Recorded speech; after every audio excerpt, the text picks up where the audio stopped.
All right, what's going on, everybody? You are watching Changing the Climate, the best podcast on the internet. If you are watching this, you could be listening to it on Apple Podcasts or Spotify. I encourage you to do that if you would like. But I just wanted to drop in real quick here before the episode starts to let you know I accidentally spotlighted Lizzie for this entire episode.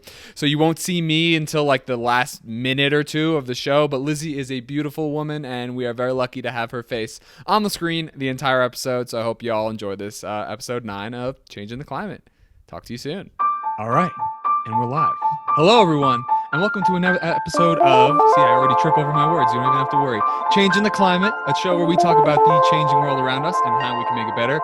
I'm here with my good friend, Elizabeth Susan Hart. I call her Lizzie, and we are going to talk about her life and her experience with traveling and how we met and all that good stuff. So before we do any of that, Lizzie, you want to give us some background on who you are? Hi, I'm Lizzie. I met Ethan in Australia, and he's been one of my best friends since. I'm currently just working as like a fitness instructor, stroke swim instructor at my local pool, and I'm doing a master's at the end of September, so I'm excited about that. Yeah.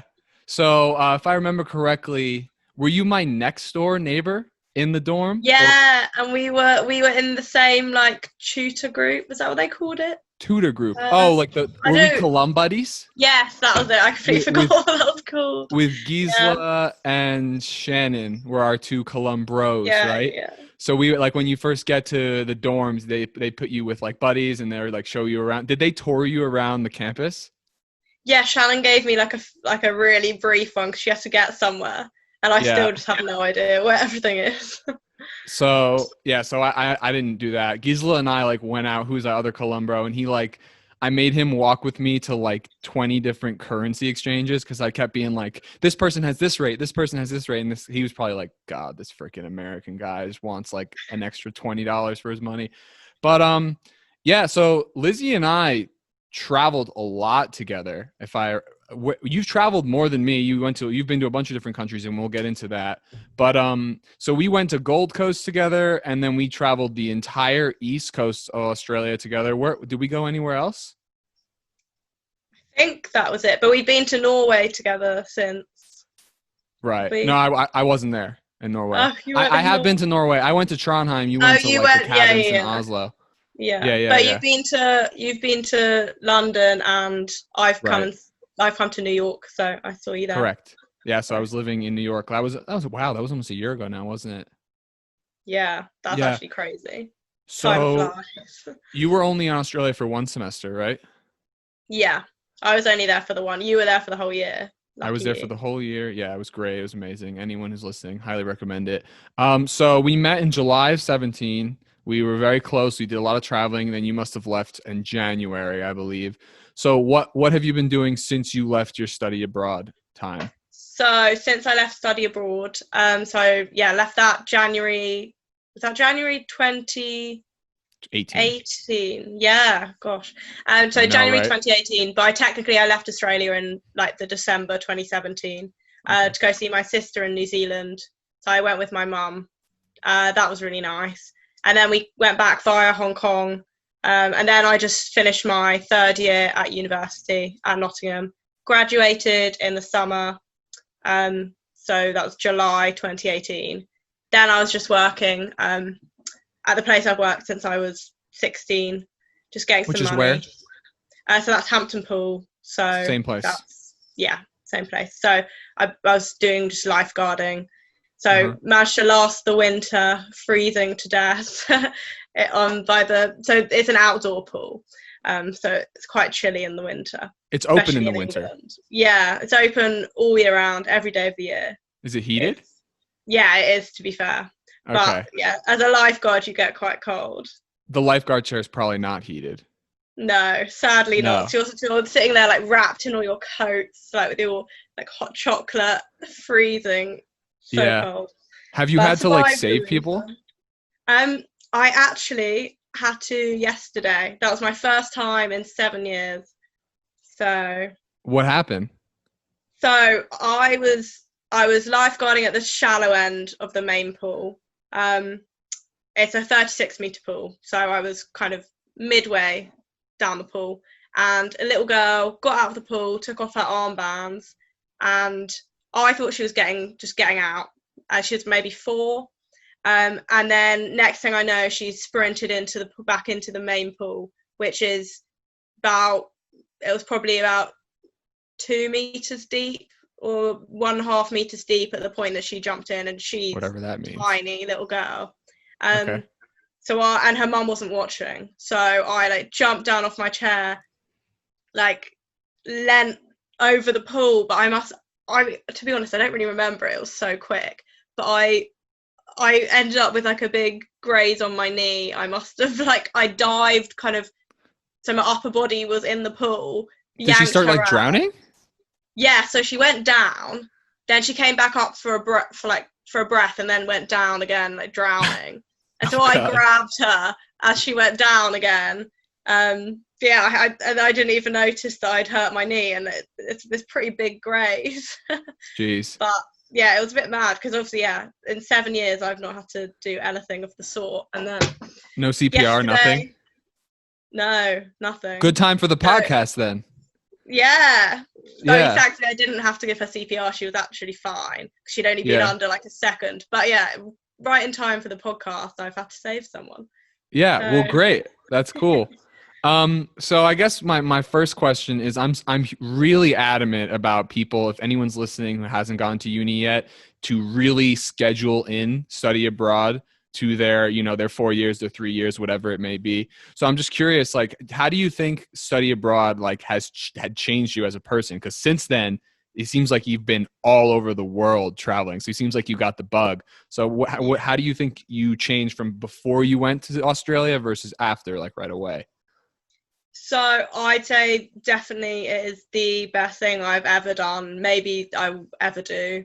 So I think it really helped my confidence. Firstly, like I wouldn't say I'm really underconfident, but I'd say when you're sent to you choose to go to the other side of the world on your own, you have to just kind of be yourself, be confident, and just talk to everyone. And within the first couple weeks, we'd all made incredible friends with each other, and it felt like we'd lived with each other for years.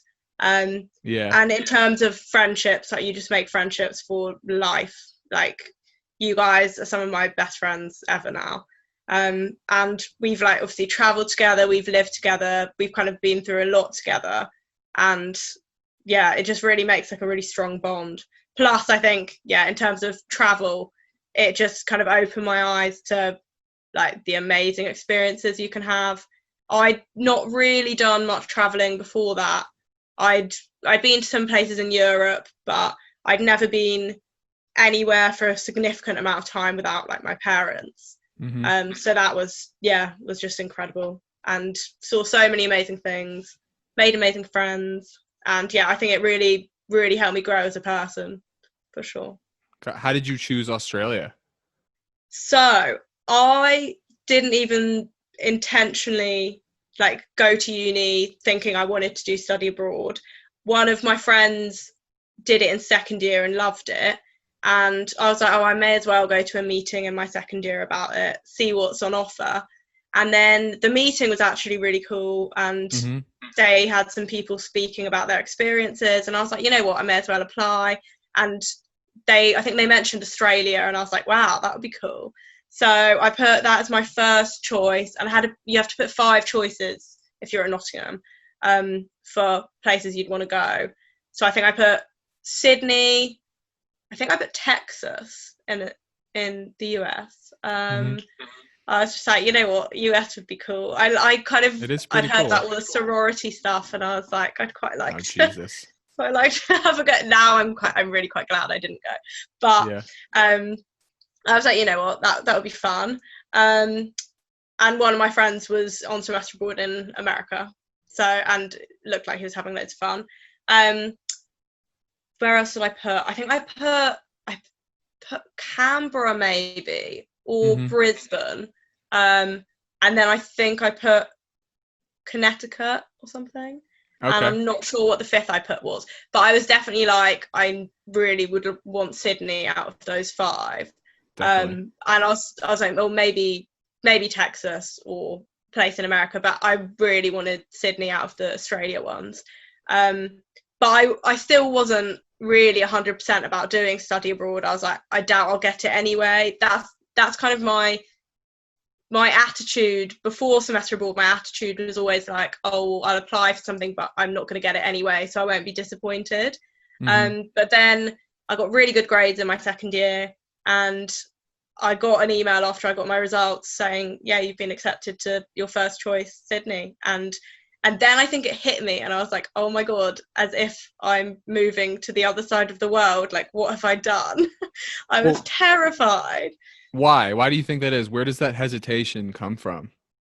I think it's just the unknown. Another thing that before semester abroad, I was terrified of change of any kind. Like, I had really good friends at Nottingham. I knew kind of where I was, and especially like halfway through second year, I kind of really cemented myself there, and I couldn't imagine myself so you're 19, on the other side right? of the world. At that stage, you're 19 applying, and then 20 when you go, right? Yes. So we're still very young. I mean, we're 23 now. Yeah. It's crazy to look back. That's 4 years ago now when you applied to go. Yeah. So I was, really quite young, and the thought of, moving to the other side of the world, I was like, without my parents there all the time. And also the thing with Nottingham was if you were having a not great day or a not great week, you could go home for the weekend. Whereas in Australia, you can't just pop home to the UK for the weekend. Like, that was it. And I knew I'd have to, start again, like make friends all over again. And I thought, before I went to Australia, I thought that I wasn't great at making friends initially. Like, at school, it would always take me a while to settle in, and then I'd make great friends. But same at uni, it took me a little while to settle in, but then found like a really good group of friends, and still had a couple of the girls I was friends with from the very beginning. I'm still friends with now. But yeah, I just could not imagine starting all over again. And Right. I remember my friends threw me like a surprise, like, leaving thing from Nottingham, and my friends from work did the same thing, which was so lovely. But it made me even more not want to go, because I was like, oh, I've got such great friends here, like, what am I doing? And I remember sitting on the plane, getting this long haul flight on my own, and I was terrified. I started crying at one point. Which way did you fly? Did you go to Dubai or something? I flew via Dubai. And the first flight was fine, I just watched some movies. But the second flight, it really hit me. And I was just weeping, and God knows what the two people sitting next to me must have thought. Like, I was crazy. Just so terrified. And I arrived, and it was like I'd had barely any sleep. Yeah, but I'd had barely any sleep, and I was like, this is just going to be awful. And I remember I met Thomas, actually. Like, he was one of the first people I met. Yeah, shout out. Hi, Thomas. I'm sure he won't watch me. He'll watch. He's loving this. He's one of the first people I met, but we didn't click straight away. He actually said that he thought I was a bit of a bitch at first. Yeah, and then you guys will get married later on in the story. I don't know if I was allowed to use like a bad word on the podcast. You can say whatever you want. It's your chance. He said he thought I was a bit of a bitch at first, so that's cute. I was like, oh, thanks, Thomas. They love each other now. Don't worry, guys. Yeah, now we're basically married, so it's fine. Absolutely. And go ahead. Oh no, I was just gonna say I remember meeting Mindy as well on the first day, but the people I met on the first day the rest of the people weren't any of our current group. And that was probably before I got there, I'm guessing. You could have been there 5 days before I arrived or something like that. Well, I got there on the Monday, I think. First thing on the Monday morning. But you weren't there yet, because I remember Shannon saying that she was going to give me a tour, but that you hadn't arrived yet. Yeah. Yeah.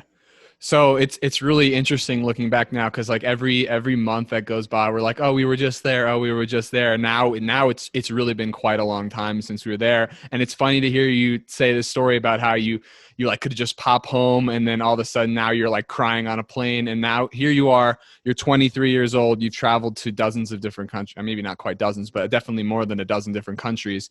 What advice would you give? Like, we're still young enough where like someone who we can relate to that person who's like 18 or 19. What advice would you give to someone who's like always, they go home on the weekends from uni and they spend time with their family? Would you advise them to go out and take some risk and travel, or be it go to a further away university? What would you say to your 18 or 19-year-old self sitting in this chair right now? Honestly, I just say it's so worth it to take the risk. Like, it may seem terrifying at the time, but it will never not pay off, in my opinion. Like, you'll definitely learn something from it, however it goes, and you could end up like we did, having you had a year of it. I had right. Originally it was supposed to be 6 months, but yeah. Then lucky you're allowed to extend it. And I got extra credits, and it was cheaper. It was just, I look back so fondly on those 6 months. It was just incredible. But yeah, I never would have thought, if I was back as my 19-year-old self, that I would have actually done it. And I say I'm quite like a kind of person who likes the home comforts. Like, I wasn't a risk taker by any means, but it's just, it's so worth doing. Yeah, and travel abroad is really unique in that sense.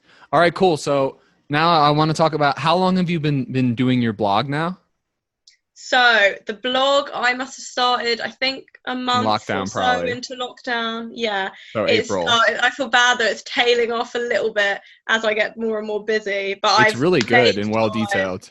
Oh, thank you. I've made time this weekend to do another post. So what's your degree again? So my degree is in politics and international relations. Cool. So we should have a fun conversation moving forward. Yeah. So what inspired you to do the blog? I guess everyone was kind of just at home, locked down, and it's quite the opposite of your past, couple years. You would go to Australia, you got the bug, you worked a little bit, and next thing I know, you're like in Thailand, and then you go home, and the next thing I know, you're in New York and all this stuff. So what inspired you to write the blog? Like, has it been a fun experience so far?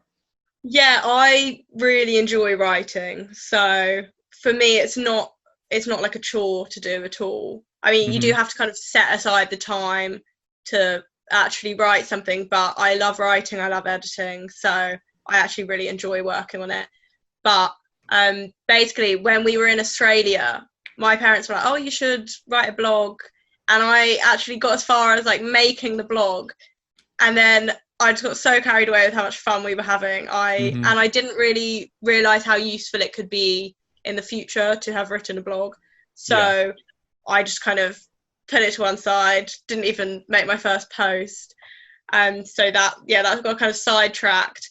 And then since then, I guess, I just haven't made the time. And that's something lockdown has really taught me. Like, you can't just keep putting things off until you have time to do them, because you might never have time. Like, life is so hectic. But lockdown, obviously, there was nothing to do. So I was like, I'm finally going to make this blog. I'll use like my previous travel experiences. I've still got so many places that I haven't written about yet that I'm going to do a post on. But the problem is my memory is absolutely awful. So I'm trying to remember, like, unless I have photos of the places I've gone, I don't remember. I'm the same way. I get it. Yeah, that makes me feel better, because I feel like I've got like short-term memory or long-term memory loss or something. It's reasonable. So far, you've got Paris, Amsterdam, Hong Kong, New York, Singapore, and Thailand. You have blogs on all of those places, right? So you've been to all of those. You've also been to Norway, New Zealand, and obviously Australia. So I'm sure we'll have to look forward to some of those as well. I mean, how can you write a single blog? You might have to break it up into like North or East Coast Australia. Did you ever end up going to Perth or Tasmania? I went to Perth, but 2019, so last year with my friend. So you went back. Yeah, so I went back. So I got Lucky even more you. content now. Before That's the thing everything with happened. Australia. Like, that's why I've put it off a bit, because I have so much to write. I Right. don't know how I'd fit it into like less than 10 blog posts. Like, even about Sydney, I have so Uh-huh. much to say. Oh yeah, we were all over that place. Yeah. No kidding. Cool. All right. Well, that's cool. Yeah, you guys can check out the blog. I'll link it in the YouTube page, and then maybe if we have some time, we'll actually show it on the screen at the end here. But I'm curious what your thoughts are on, since you have a politics major. What are your thoughts on and what everything that's been going on in the U.S. since lockdown? You know, it's cool to get. You know, I try not to talk about like very, very contemporary, like edgy political stuff.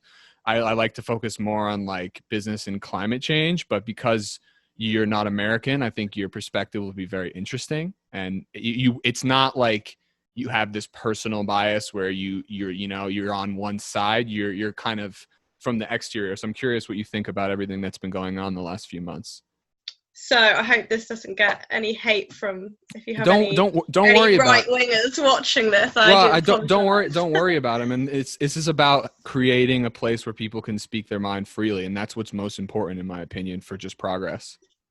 Yeah, no, I agree. So, like most of Europe, I would say, or at least definitely the UK, I'm not a fan of your president, Right. Trump. But I think it's just gotten to the point of dangerous now with the whole coronavirus thing. Like, his whole fake news, and then saying that people shouldn't wear masks for so long, and then he made it into like a political statement not wearing masks, which We was, politicize I everything think, in this country. yeah, but Everything has to be one that's side or just the other. terrifying, because wearing a mask is not political. It's protecting people around you, like your friends, it's protecting society. Like, just wear a mask regardless of whether you have symptoms or not. Mm-hmm. Like, I think that's just, but then I guess some people in the UK have politicized that as well, or just say they can't be bothered. But It's yeah, I just the think environment that we're in right now. yeah, it's become such a political point in America. But then finally, obviously, Trump agreed to wear a mask, which is good. But just in terms of the whole way he's handled the whole situation, I think there could have been, I mean, same as in the UK, there could have been far fewer deaths if we'd done an earlier lockdown. But I do understand that it's difficult in the US because you have states, and the states all have different views on it. But if there'd just been a clear policy from central government in the first place, but the same could be argued about the UK, then you would have reduced the number of deaths, you would have reduced transmission, etc. So yeah, I'm not a fan of Trump. I do hope that he goes ASAP. Yeah, it seems, well, I won't comment on that, but I was more curious what your thoughts are on the civil unrest, and if you think that everything that's going on around the world is going to really bring these institutionalized changes that we so desperately need, whether it be in regards to racism or climate policy or anything. People are unhappy with the way things are being handled, or the way inequality is so exacerbated when this debt cycle kind of comes to an end and people run out of money. So I was curious your thoughts on that more than the actual virus itself. So in terms of all the unrest regarding BLM, yes, I just think ultimately so many structures in society, all structures in society, are systemically racist. So unless they are unpicked, that will not change as much as we might want them to, unless there's like affirmative action, for example. That's not going to change. There's still going to be. What is that exactly?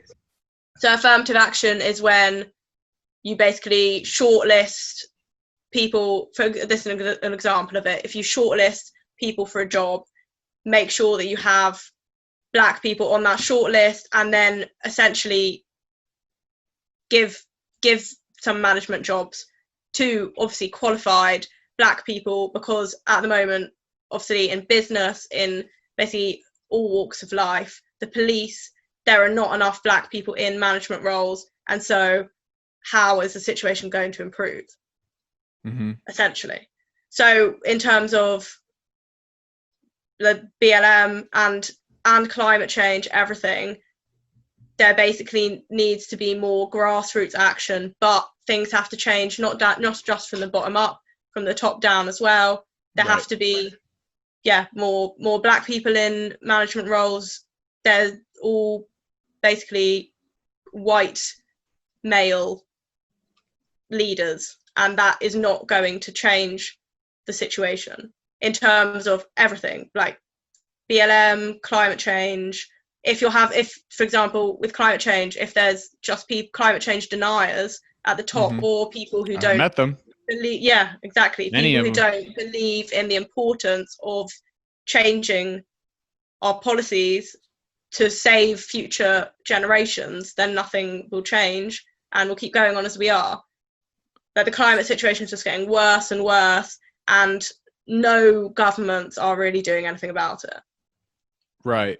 Well, I think the UK has done their best to kind of lead the charge. I listen to a lot of podcasts about how to enact effective climate policy, and it's usually someone from like Oxford or something. It seems like most of the rest of the world has kind of gotten on from the debate, and it's still raging in the US because we love to argue. We just want to have different opposing sides. I'm curious what your favorite courses or something that has inspired you in your political study to be at the position that you're at now. Is there any particular class you took at Nottingham that really influenced the way you think? So I'd say, rather than certain classes I've taken, because they do give a pretty impartial view, I think I've more just got my views from my own research, especially the last 6 months in lockdown. I think I've become more political because I've been reading so much around the topic. I say I more form my views from like friends, parents, and then reading other resources. Wouldn't say a huge amount of my views were actually formed from modules, because they do at the university, because they do try and be really impartial. But just going back to what we were saying about climate change and governments, our government, the UK government, they may be doing more than is being done in the US, but there's just not enough being done by any means. I mean, the rate it's going everywhere, the rate it's going, the situation is just like the ice caps are melting at an exponential rate. Still, nothing is happening. And the 6 months of lockdown actually did the environment a great service. In the UK, the coal-fired power stations weren't used basically for 6 months, so that was great. But as society is going back to the way things were before lockdown, the situation will obviously worsen again. And even with coal-fired power stations not being used, the situation is still terrible. Do you know what I mean? And I do. Obviously, Trump having left the climate accord, that's a disaster. Hopefully we can get back into that as soon as possible. It's just only a good first step, the accords. I know we're both not like science experts, but I'm curious, what do you think is a reasonable path forward to address this climate crisis? Because obviously, I'm trying to do it in my own way through business. Do you have any thoughts on how we can realistically meet this, whether it be warming of 1.5 degrees or 2 degrees? Do you have any thoughts on how we can achieve a future that's actually going to be like nice? I don't know. Well, essentially, I think so much more needs to be invested in renewables. They need to find reliable renewables. Maybe I'm, to be honest, an advocate of nuclear energy. I am as well. Anything is better than coal-fired power stations, etc., and fossil fuels. So I think the 6 months of lockdown have showed us that it is possible to reduce significantly our emissions. But also, I think the government needs to say, look, this is what is going to happen. You're going to be taxed X amount for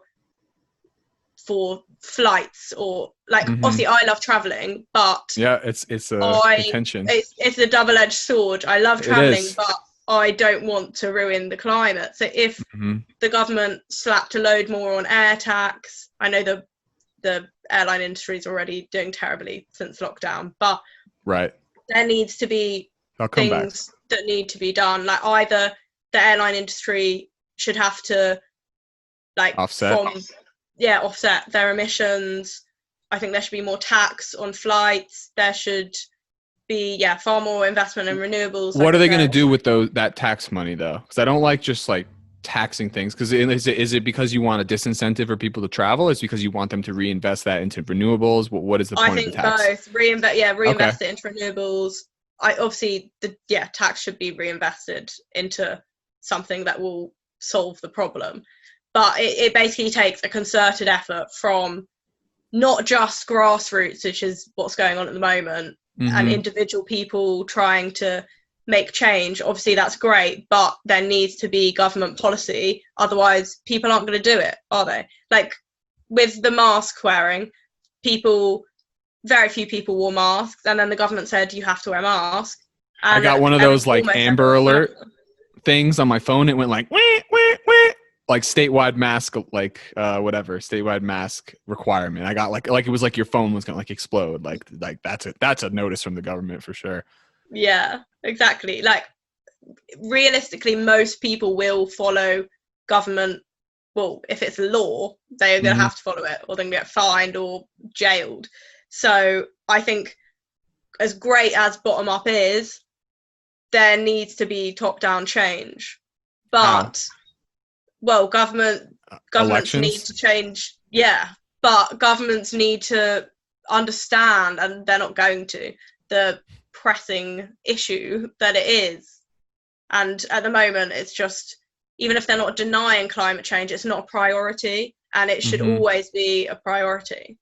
I agree. It should be at least top 3 in the priority scale. I think for people our age, it definitely is. What do you think the role of personal changes? So you're talking about a top-down approach, and then you talk about the grassroots a little bit. What do you think about the role of personal action, like be it us who both really enjoy traveling, and then of course the whole diet situation? I'm wondering what your thoughts are on that in relation to climate change.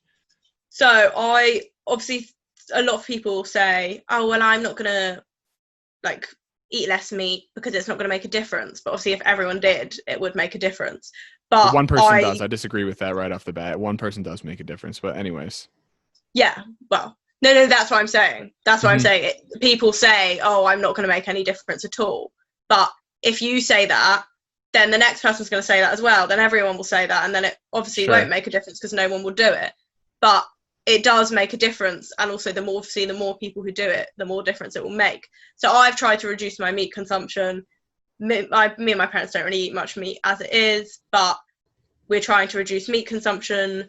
And I got them into eating meat more about 5-6 years ago, when I was like on a real health kick. I was like, we need to eat more protein. And now I'm trying to wean them off it. And I so regret getting them onto it in the first place, because I actually quite like veggie meals and stuff. Yeah. But I've seen also statistics about just drinking a plant-based milk instead of like regular milk. That would make such a difference. I don't drink regular milk anyway. But like if people start doing that, it will make a difference. But there also, there needs to be, I think, kind of an incentive in a way, because a lot of people, they know that it's bad for the climate to eat a lot of meat or to drink regular milk, but they do it anyway because it's not directly affecting their life at this current time. They've also been taught. Yeah. And if it's not affecting you at the moment, you're not going to really plan that far ahead. Oh, never mind, it's going to happen and the world's all going to go explode in 150 years. Do you know what I mean? Like, people aren't going to think that far ahead. And even if people are, oh, but your children, like your children's children, it will make a difference for them. People are more focused on their current life at the moment. And like you say, it's habit. So trying to wean people off that, I think, is going to be very difficult. Well, as far as affecting your current life right now, we've got raging wildfires on the west side of America. They're really bad in California. They're bad by me. I go door to door 6 days a week, and I'm out there. I open the door, and it reeks of smoke. So I don't understand how people say that it's not affecting us now. We're having, I think my friend said there were 2 hurricanes headed towards New Orleans at the same time. So, I mean, I don't want to get preachy with the climate change stuff here. Obviously, this is what the show is called. But I personally believe the effects are happening right now. I don't think it's Oh, of children's course. children. I think it's at the very minimum. It's like if I have a kid in 10 years, like that kid's going to be super affected. I think we're already being affected by the choices that were made like a couple of centuries ago. No, I think you're completely right. All the disasters in terms of the the climate at the moment, like, are because of global warming. Like, there's the example. There's been two big storms that have been recorded in August in the UK alone, Mm-hmm. and they've never been recorded two storms that have had to be named in August before. This is Do the you have first time since they started naming the storms. do you have air conditioning in your house? No, I don't. So people in Europe typically don't have air conditioning. And how has it been the last few summers? Aren't they getting like progressively hotter every year? Hotter and hotter. Yeah, it's Yeah. it's horrendous. Like, we did not need air conditioning 10 years ago. No Right. way.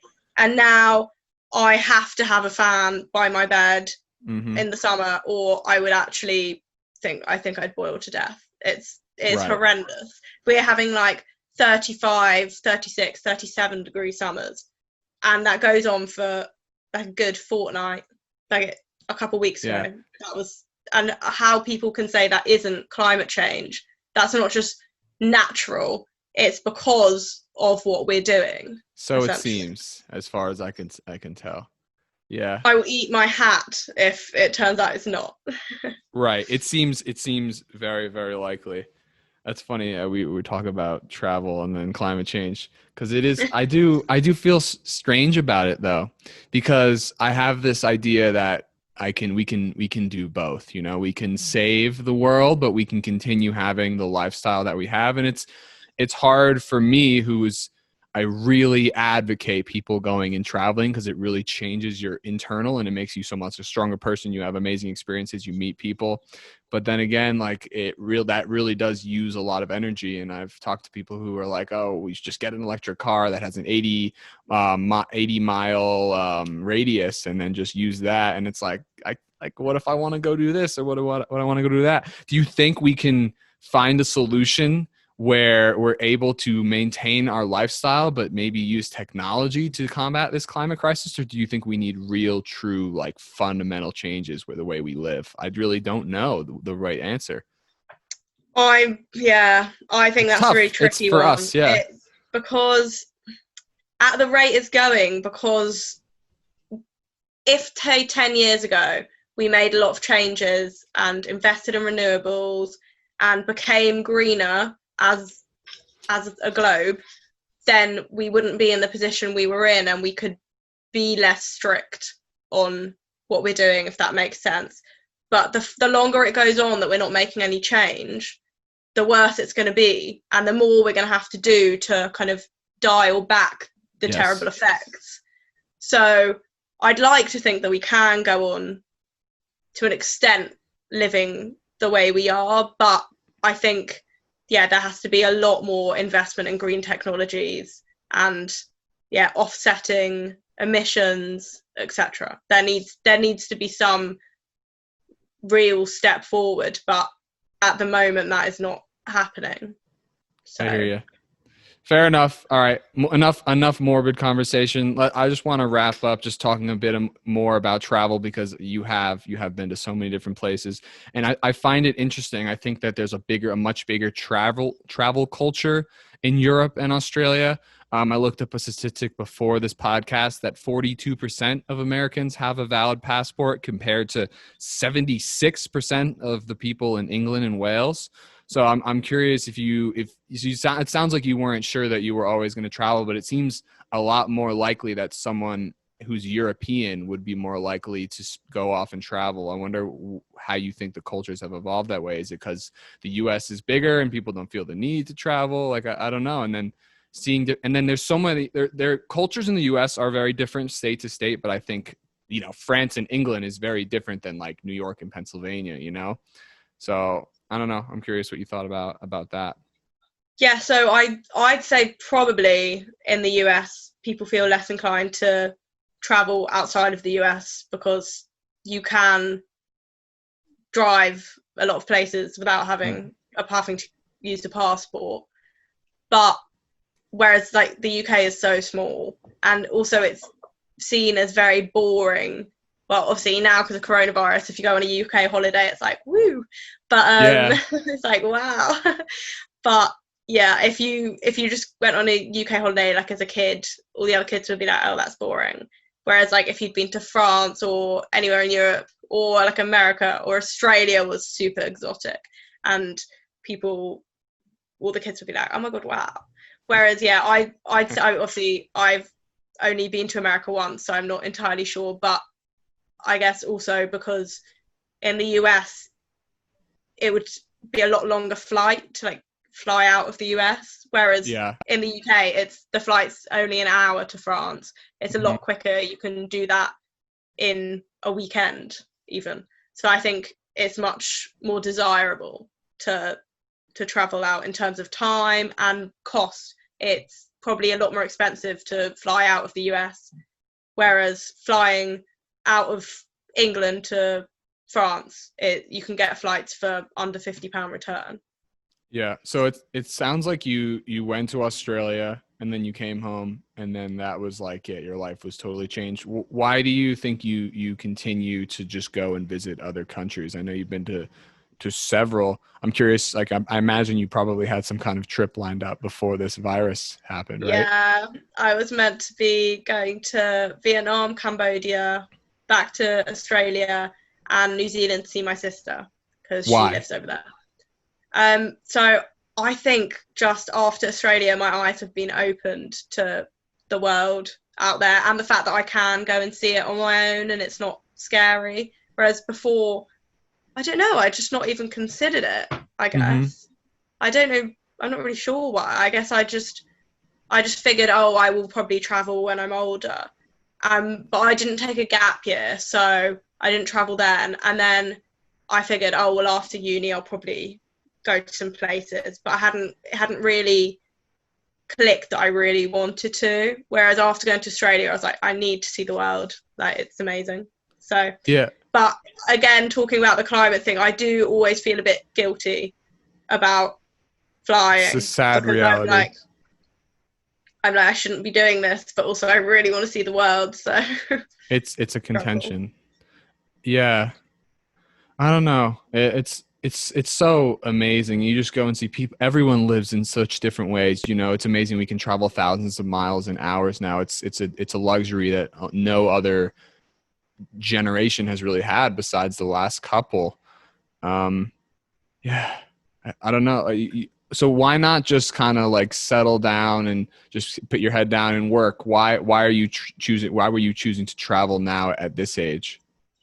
I just feel if I got into like a job, like a proper job that I like wanted to do forever, I probably wouldn't want to just quit and go traveling.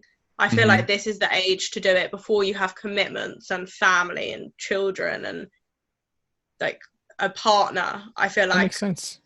Yeah, I feel like get out now while you can. Obviously you can't at the moment because of coronavirus, but yeah, I'm very excited for when I do go somewhere else. Like, I can't wait.